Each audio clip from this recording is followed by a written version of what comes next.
Gaan terug na julle clubs toe en recruit die jonger ouens. Veral die reëls het verander na 32 toe. Bring die ouens. Dis baie beter. My kinders vrek oor om saam te kom hiernatoe. Die hele kinders moet ook kom. For those of you that don't know, this ground is this year 50 years old. It belongs to the owners of the grounds is the players. It is not owned by the municipality. We are the owners of this ground. I must tell you, I'm proud to be a City and Suburban Rugby Football Union player. But I want to pay tribute to the forefathers of this organization who had the foresight to prepare an organization like this. We are the only so-called black people to own a ground like this. Every Wednesday here on the ground, we have about 400 under 13 youngsters who come and play rugby, and that also it's also having a future. At least we know that we're going to have a future in the future. There's a proud heritage around this field, and we always reminded ourselves we were the only non-racial union that had purchased and owned their own property. So yeah, this day brings back memories, and there are many people who gave more than just time and money. They gave their lives to ensure that this dream that we have here, that could be realized.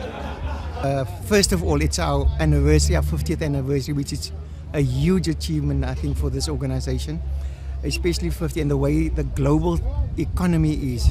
And for us to survive in this time, I think it's a feather in our cap somehow.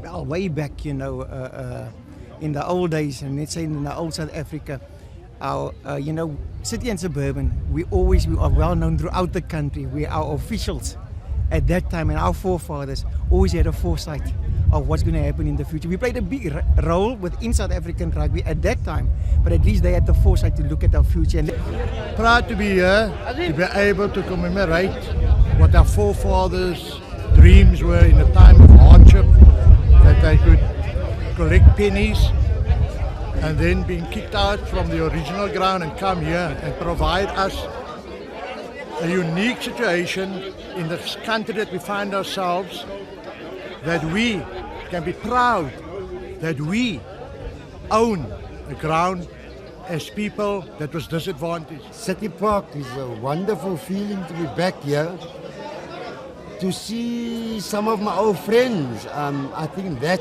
is wonderful. I haven't seen them for many years.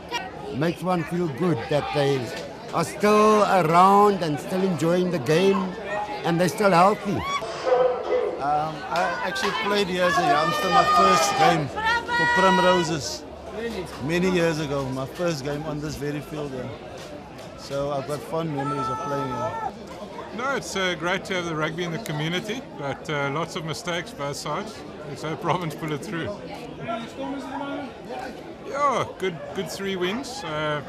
Terrific start. So yeah, couldn't ask for better. Let's just hope they do it against the Lions and my words don't come back to bite me. Well, I started my rugby at JP as an 8-year-old, and I played for Primrose as a junior. I just recall, I told my daughter on my way here, we used to walk 2 kilometers to the field on every Saturday and 2 kilometers back home. And that was the norm for us. Nothing extraordinary, And playing our rugby here from juniors until the age of about 19, 20. I recall whenever we played here on a Saturday afternoon, this whole field was full. I think we averaged about between 3,000 and 5,000 people here per Saturday. And since then, the numbers of rugby players has really dwindled here. But it's great to have the Vodacom back, and I see the City Sports Board of Control is doing a good job getting the old people back again. And it's nice seeing the older guys that we've played with, even though I still feel very young. But it's nice being here. I was still a high school boy when I played the first team for Primroses here.